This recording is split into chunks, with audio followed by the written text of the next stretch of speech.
Hello, everyone. I'm Chester44, also known as Fly, and welcome to this Let's Play of Pillars of Eternity.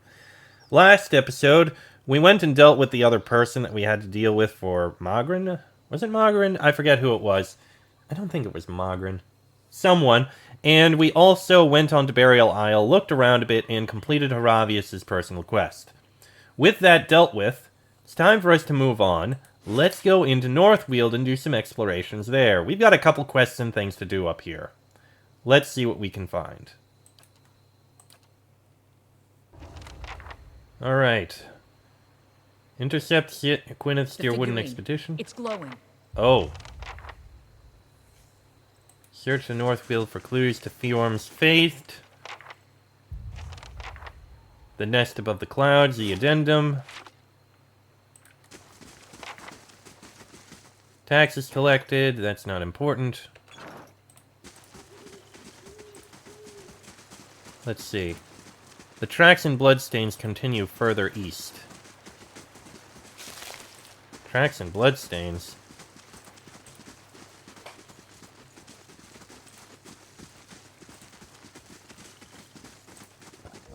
Oh, hello. Wolves. And dead bodies. Tracks, long and shallow, head east. They're speckled with blood. Arrows, crude and fletched with bright feathers, protrude from the corpse. Ah, this must have been the Deer Wooden expedition. The inscriptions on this altar, almost unreadable under a layer of thick moss, pay homage to Hylia. Well, we found the expedition. And it went further east. They must have been attacked. This spear, broken in half, has ornate Glanfathan etchings along the two halves of its shaft. The wet wood shows dents from stained green with moss, probably from impacts against the river's rocks.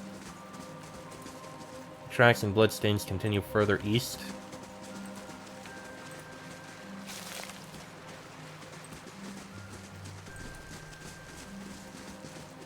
Gwyneth! Over here, hurry! Gwyneth hides in the tall underbrush. Twigs poke out of her hair. Chunks of dried mud cling waist-high to her leather leggings. Quiet! Keep low. Take a look. She points up to the ridge. My friends are up there, over the lip of the hill. There were signs of the battle at the camp. Gwyneth nods, her lower lip crushed beneath her teeth. I wasn't fast enough. Pox-ridden fangs. Mogren burned them all. What's going on? The fangs must have caught the scent and rushed the group. She begins to run her gloved fingers over her hair and stops. The pressure snaps one of the twigs stuck on her black curls. Some of my friends are still alive, but the fangs have them surrounded. The expedition, or what remains of it, has taken cover in some ruins above these cliffs. The fangs must be toying with them or letting them starve a bit before the next attack. We need to act or they're as good as dead. How did the fangs get here? Gwyneth looks down to her feet, shaking her head slowly. I cut a decoy path, set false campfires, and dusted over every footprint I could find. It didn't slow them much. I'll see what I can do. Maybe you can find a way around the fangs. There's got to be another way up to that ridge. She wipes away the sweat from her brow, her glove leaving behind a dirty smudge. You aren't dressed like my men. Perhaps you could try talking to the fangs. They might not think you're with us. Please help. I already have enough friends to bury. Gwyneth releases her hand and crouches down into the vegetation, blending back into the brush. Let's see if we can resolve this peacefully.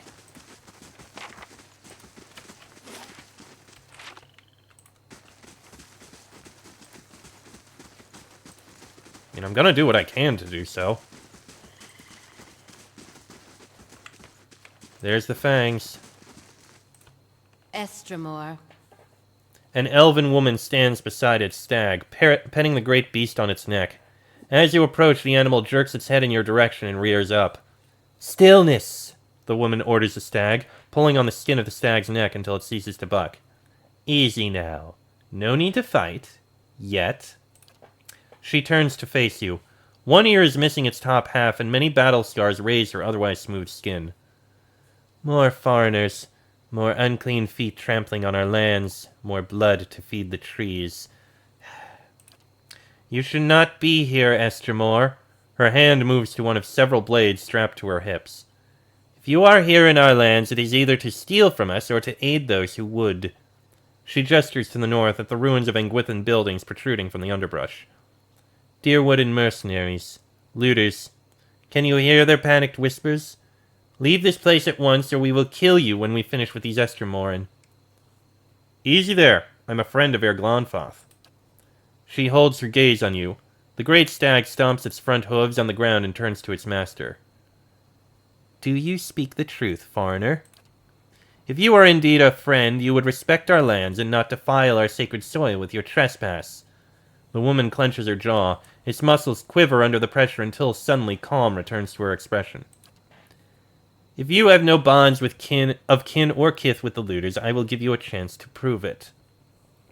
She draws one of her swords and with a swift arching motion points it to the ruins beyond. The invaders must be purged from our lands. Prove your worth and we will believe your words. Tell me about these mercenaries. Raiders, looters, same as all the other dear wooden thieves that pillage our lands. The woman touches the oblique stub where half of her ear used to be. We tracked the dear woodens from their first step beyond the great river and waited for them to err. They always do. We claimed half their pack in our first assault. The cowards that ran now huddle to the north. When the wind turns, you will smell their fear. Why don't you deal with them yourself? The woman runs a finger along her lower lip, looking at you through narrowed eyes. I gave you an order. Accept it like a grown hunter, or refuse it like a mewling child, but do not question my will. If they surrender, will you let them live? Softness such as yours will not bring them to heel. Their greed knows no bounds. Their memory honors no history. What use have we of prisoners? What example do we set to others by letting them live? Why would we forgive again? Because you soar where they crawl. The Fangs deserve better foes than these wounded animals. Send them home with grave warnings for their kin.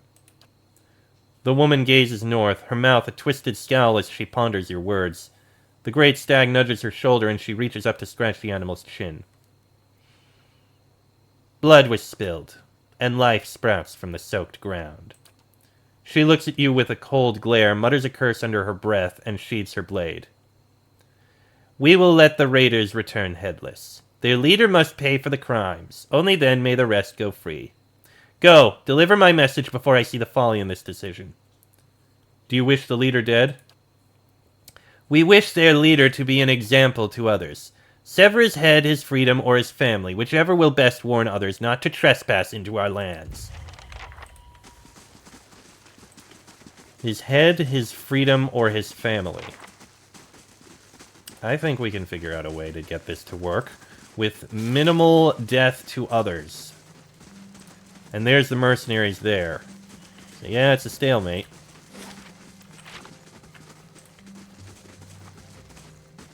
Stop! Friend or foe? The man in blood-soaked armor points his blade at you as his wounded and weary comrades flock into position behind him. A trickle of blood runs from a cut on his brow down to his neck, staining a locket worn on a gold chain. You're not Glenfarthing. By Magrin, friend or foe, I said! Calm down, I'm a friend. Sword still pointing at you, the man gives a sideways glance to his companions and nods. The mercenaries lower their weapons. By the flame, the hero of Defiance Bay, a rare and welcome sight, friends this far from home. He lets the weight of his sword lower his arm. He gives you a concerned look to his mercenary company. Look at us, hiding in the rocks and holding in our guts. The Fangs, they've bloodied us and now we're trapped. Quineth sent me, what happened? Resourceful girl. We assume the Glenfarthans killed her before coming upon us. I'm relieved she's alive. Doubly relieved she brought help. He rests his sword, still caked with blood, across his shoulders. The tribesmen ambushed us just as we made camp. The fight was a lopsided slaughter. In the melee, someone tripped through the campfire. We were lucky in that regard. The stench of burning flesh and the choking smoke obscured the scene, and a few of us managed to withdraw. We ran to these ruins to regroup, but now we're trapped. The face painters are just south of our position, and they have us cornered. No doubt they're happy to let us starve while they rest and rebuild their strength before attacking anew. His left hand idly toys with a locket worn around his neck. Seems this is where we will be making our last stand. At least you didn't lose your locket in the scuffle. Focusing on the positive, he asked with a laugh as he flips the locket between his calloused fingers. This is for my son, for when he's old enough to be trusted with such things. Born a few months ago. Not hollow, Hylia be praised. Told my beloved the child would want for nothing. Probably should have also promised her I wouldn't throw my life away treasure hunting in Glonfoth. Here's hoping the boy gets his smarts from the mother's side of the family. If the hunters are to the south, can you flee to the north? We could run that way, maybe evade the Glenfathans if we're quick, but we've spotted a pack of Stelgars up there. Given the options, I'd rather some face painter kill me right quick than die slowly, bite by bite, to a feral cat. He glances northward. If I didn't know better, I'd wager those beasts are working with the tribesmen, but I'm sure they're just here following their stomachs. Just look at us, limping on our injuries and covered in blood. We must smell like butcher's shop. I've convinced the Fangs to let you go, but you must bear the punishment for trespassing and be taken prisoner. Esmar blinks and arches his eyebrows in surprise. Well, if anyone could have, I suppose it would be you, but... Creases around his eyes deepen with his growing frown. He looks at his locket and then lifts his eyes back to you. Prisoner. If it's the only way to save my men, I'll endure it, but whose prisoner? I have room in my stronghold to take you on as a prisoner. You'll be treated well. You will hold me prisoner, and that will satisfy them. So be it. I am more than willing to be held hostage if it means we all get home safe. I'm sure you will have to keep me as a proper captive to honor the arrangement, but I understand. It's far better than being the Fang's prisoner. The captain turns to his company. Each of his soldiers stare back, pale with fear. Esmar takes a deep breath, then raises his fist in the air. New orders! You are to fall back. The expedition is over. Stow your gear and make for Defiance Bay at once. The mercenaries exchange glances with each other, waiting for the first one to obey the command. Are you deaf? I won't tell you again. Time to go! Now! Esmar's booming voice springs the reluctant mercenaries into action. Wounds are dressed one last time, camping gear is secured, and within minutes the men set off on their march, nodding at their leader in acknowledgement as they pass. All right, then.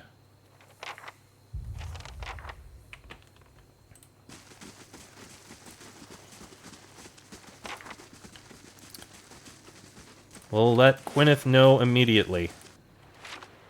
I think she was over here.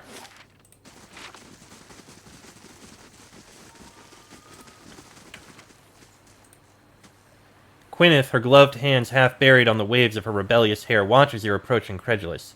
You did it! Her dimples frame a beaming smile.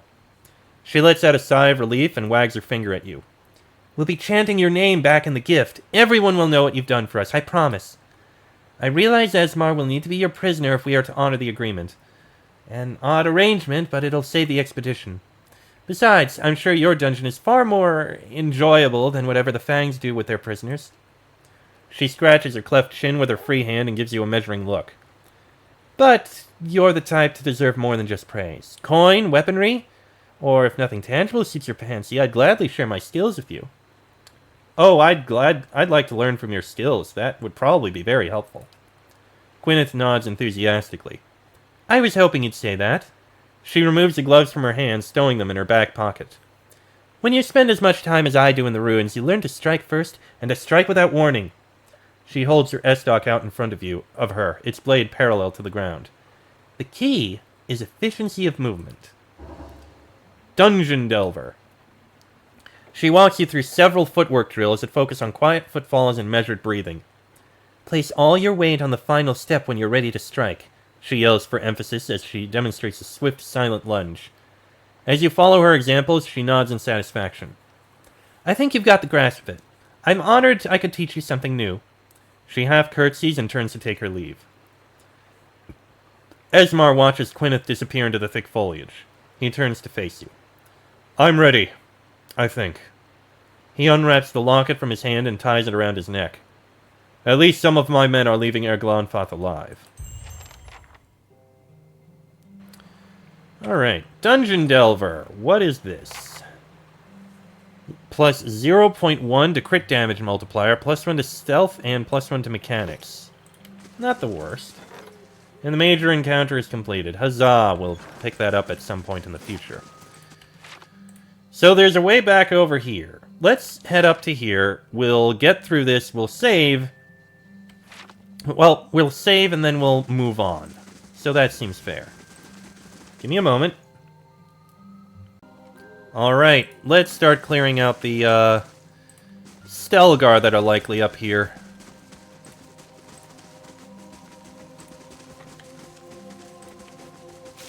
Okay, that's a dead end. And that appears to be a waterfall, interestingly enough.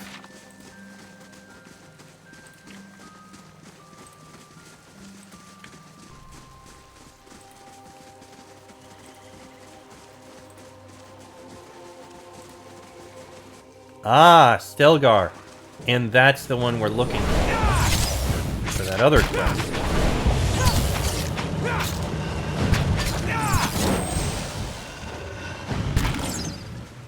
Well done.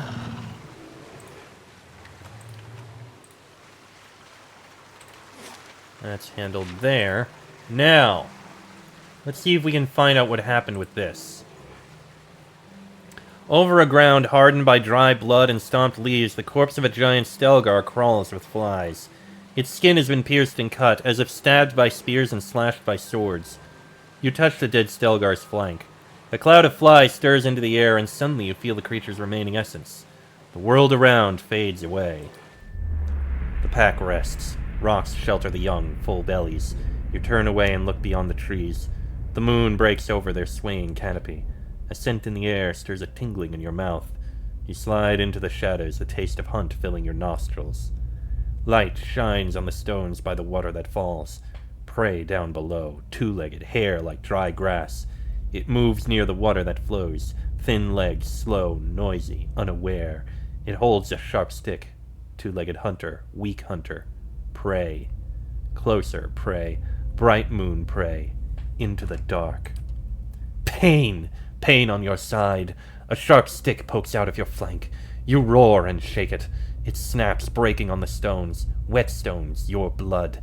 Leaves rustle. You look. Another two-legged, another hunter. Thick legs, silent steps, striped face. Strong hunter. Enemy. You leap, aiming at its neck. It moves fast. Your claws find flesh, ripping it deep, ripping it down. Wet leaves, two-legged blood. It howls, it fights back. Long claws cut through the air. They slash at your flesh. More pain, sharp pain. You strike. It strikes. Hot blood on your claws. Hot cuts on your chest. The world goes red. Your strength fails. You can't breathe. The two-legged hunter looks down. Wet ground. Our blood. Sharp stick above its head. Bright move above its head. Strong hunter. The world goes dark. I found the corpse of the giant Stelgar. It stalked atop the waterfall and spotted Arthwin below. Then another elf, almost assuredly Fiorm, gravely wounded it with a spear. The Stelgar fought to save its life, but died in the resulting battle. Although I now have evidence about the Stelgar's fate, perhaps there is more I can learn about the events that surround its death.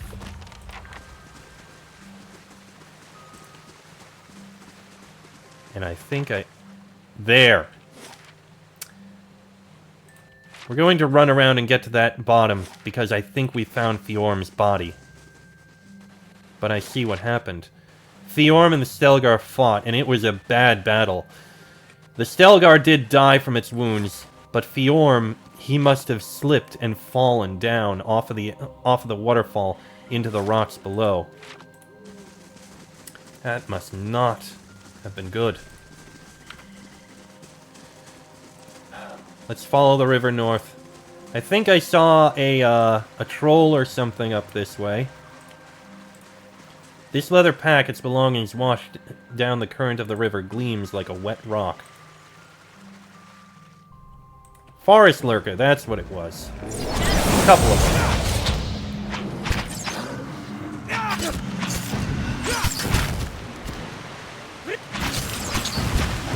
Oh, I think I heard a tingle. I think we may have leveled up something.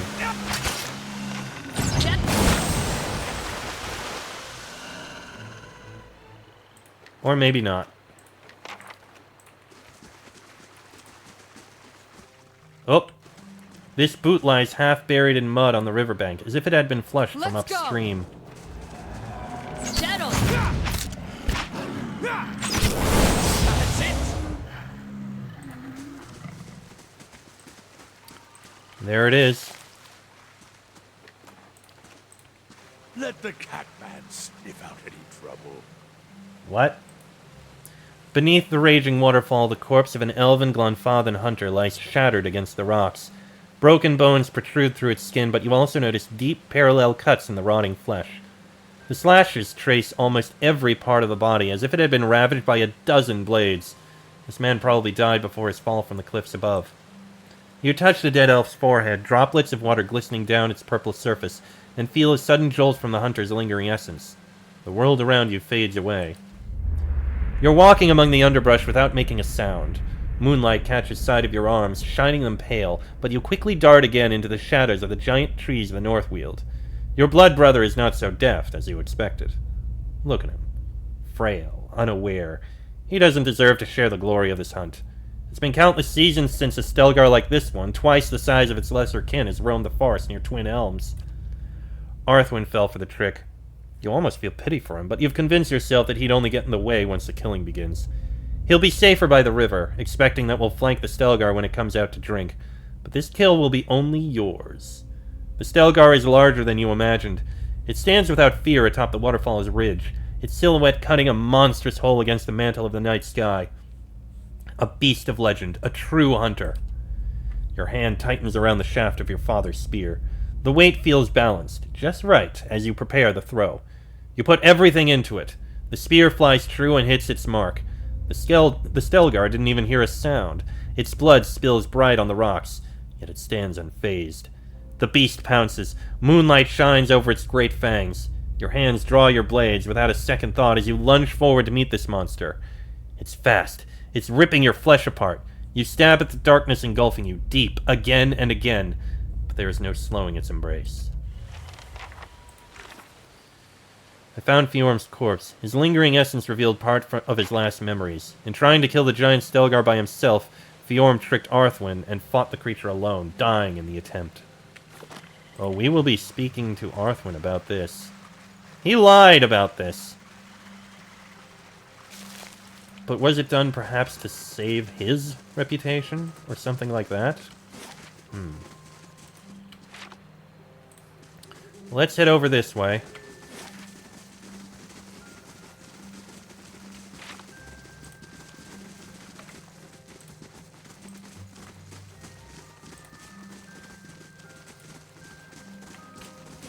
Take a look over in this direction. Oh, hold on. Young bears. Actually, a young bear and a regular bear, so a bear and his mom.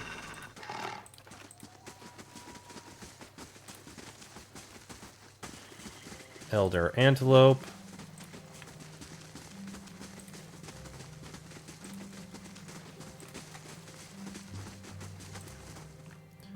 Adragon.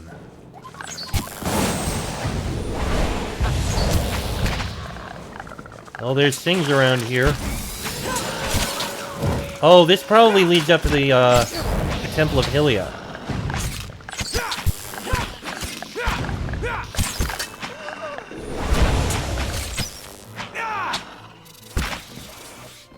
Yes, this must be the Temple of Hylia. Hey, Steadfast leveled up. Have at least 28 might. Holy crap.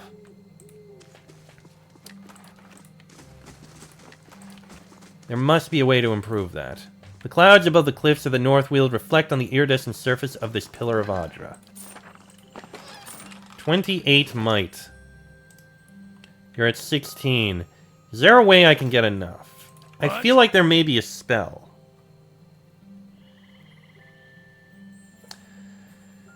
Let's see. Minor Avatar, that's the Priest. Resurrection, Storm of Holy Fires. That's not it. Perception, Intellect, and Resolve.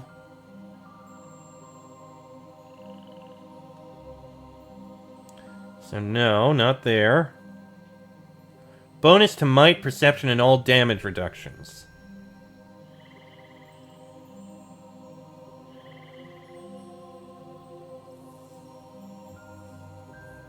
So I think that'll be it. Champion's Boon gains 10 might. That is what I need. And currently I'm at 16 out of 28. So what I need to do is gain 2 extra might. Just 2. That's of might plus 2. Is there any food I can make that'll give me 2 might?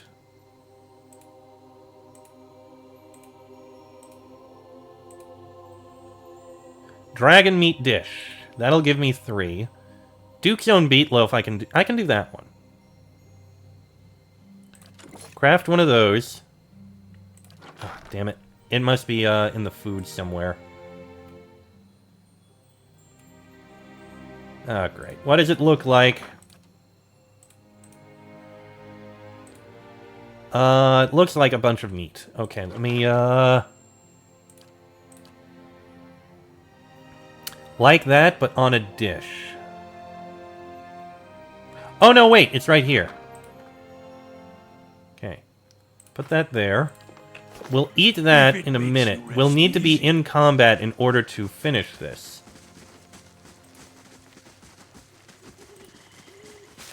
So let's just find some creatures we can start a combat with. Somewhere. There's gotta be another fight we'll be having soon.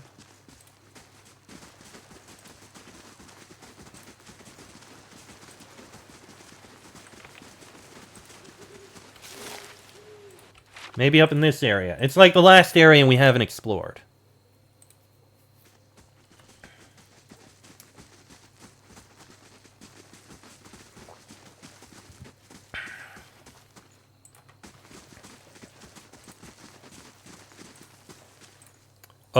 Oh.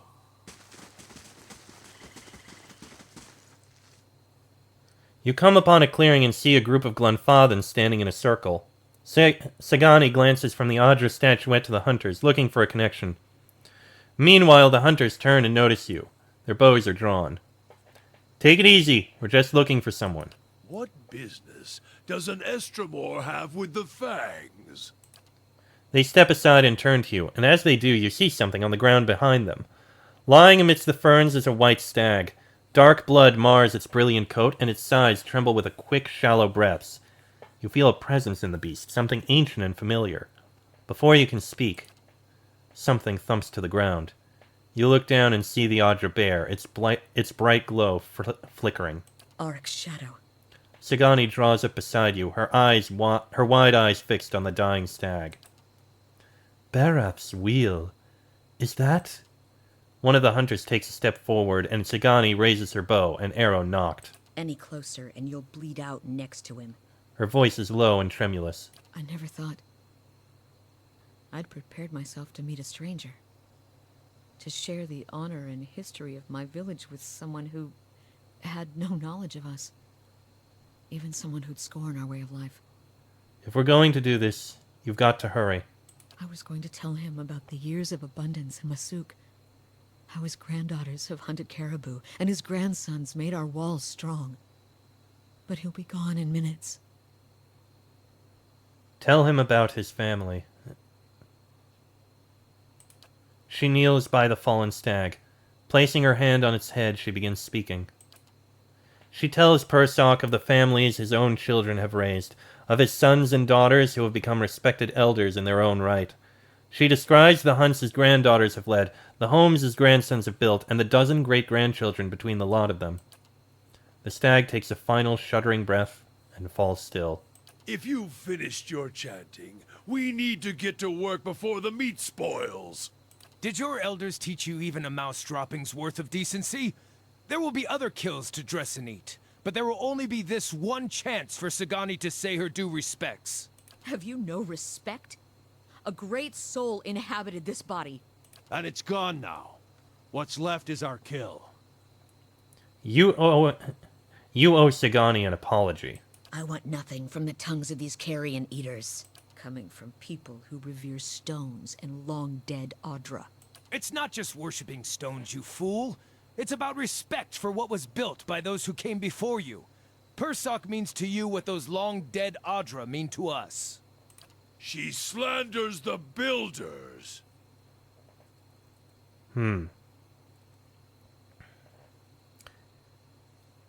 You've performed your ritual, Sagani. Let them have theirs. No, you'll leave us alone if you know what's good for you. You Estramoran are full of useless talk. Okay, can I eat this quickly?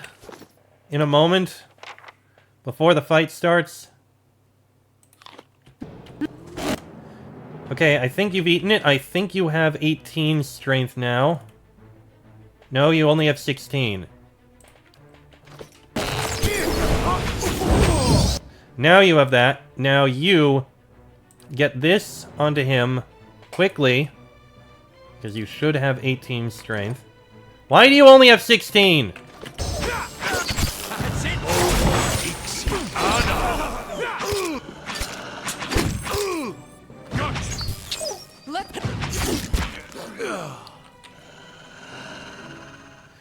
The unlabored blade leveled up again.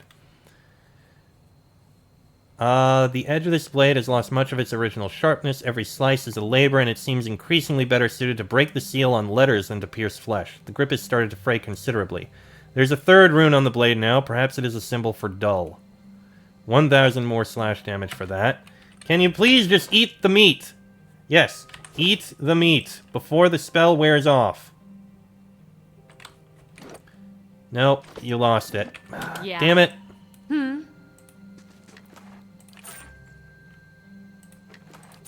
No problem. And there's a cave here.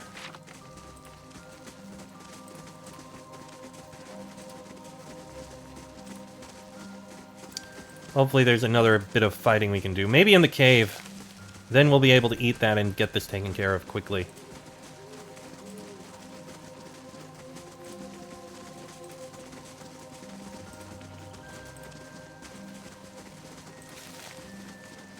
Sagani, do you have Ready, anything Watcher. to say? A deer in the middle of Air Glonfoth. To think I spent so long searching for that poor beast.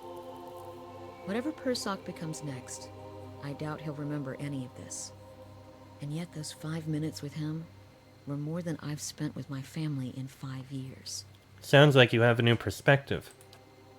Good to have something useful to take away after these 5 years. I'm sure Masuk will talk about my Tarnak Ilitzak for years to come. And by the time I've had my fill of blubber and fermented milk, I'll tire of telling the story. But that's what it'll be to the rest of Masuk. A story. And I'll just be a figure in it. It's Kalu, Yakona, Najuo, and Malak who know me as more. What about you, Watcher? Do you know why you're searching for Theos? I need to fix the evil he's perpetrated on the Deerwood. That would bring hope to many people, Watcher. I hope you're able to accomplish it. Anyway, Theos isn't getting any closer. I suppose we'd best keep after him. Let's go. Yeah. Alright, one more thing. This episode's gonna go a little long, but I just want to take a look at what's in this cave. This is a small cave. There are hostile creatures, so this is our chance. So, you didn't need it before, eat it now.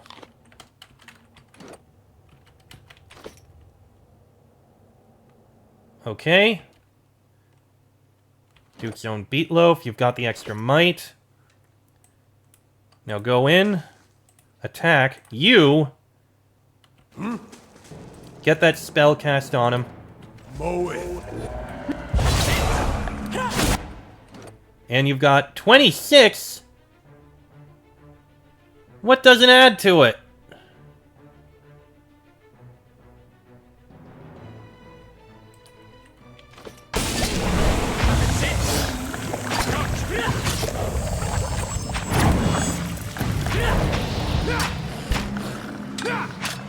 The food was suppressed. Why was the food suppressed?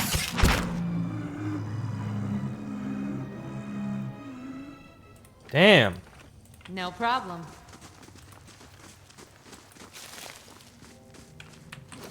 Maybe it's a potion or something that we can use?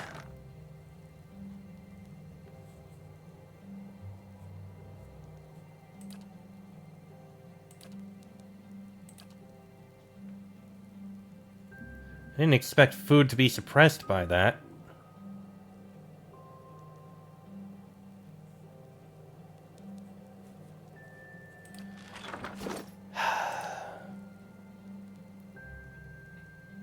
So the food was suppressed by the spell. How the hell did we get that last... resting? The resting bonus will be it. If we rest and get a +2 from that, then I'll be able to do it. Alright! This is who's in here! The bounty! That's right, I forgot there was a bounty we needed to claim.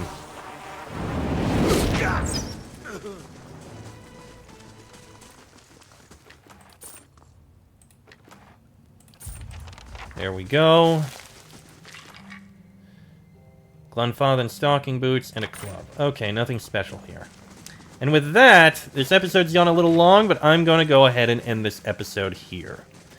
Next episode, we'll head up to the Temple of Hylia and take care of the dragon up there. This isn't going to be an easy fight, but we're going to do the best we freaking can. I am hopeful that we'll be able to. But that'll be in the next episode. So until then, I am Chester44, also known as Falai. That is Laniara, Palagina, Haravius, Durance, Aloth, and Sagani. This has been a Let's Play of Pillars of Eternity, and I shall see you all next time.